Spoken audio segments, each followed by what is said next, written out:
Throughout history, there have been cases of soldiers who continued fighting or remained in hiding long after the official end of wars, often due to isolation or refusal to believe the conflict had ended. Here is a compilation of some notable examples. Hiroo Onoda, Japan. Onoda was an Imperial Japanese Army intelligence officer who continued fighting in the Philippines until 1974, nearly 30 years after World War II ended.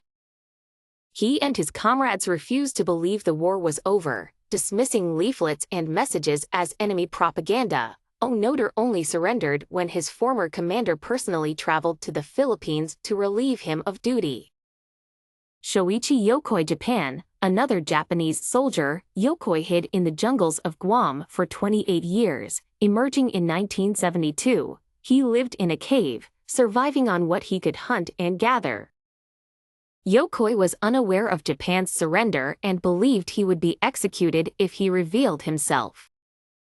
Teruo Nakamura, Japan. Nakamura was a Taiwanese-Japanese soldier who continued hiding on Morotai Island in Indonesia until 1974. He had been unaware of Japan's surrender and lived in isolation for nearly 30 years. Nakamura was the last known Japanese holdout from World War II.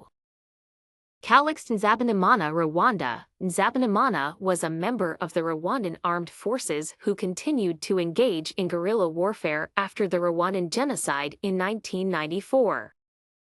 He was part of the Hutu extremist forces that fled to the Democratic Republic of Congo and kept fighting for years.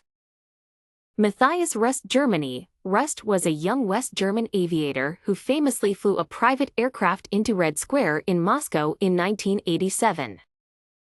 Though not a soldier fighting a war, his solo mission during the Cold War era symbolized the lingering tensions and individual acts of defiance. Vietnam War holdouts. Several North Vietnamese and Viet Cong soldiers continued guerrilla activities after the official end of the Vietnam War in 1975. Some of these soldiers hid in the jungles of Vietnam, Laos, and Cambodia, engaging in sporadic skirmishes. Japanese holdouts in China. Some Japanese soldiers continued to hide in remote parts of China long after World War II. While less documented, these holdouts believed the war was still ongoing or feared retribution if they surrendered.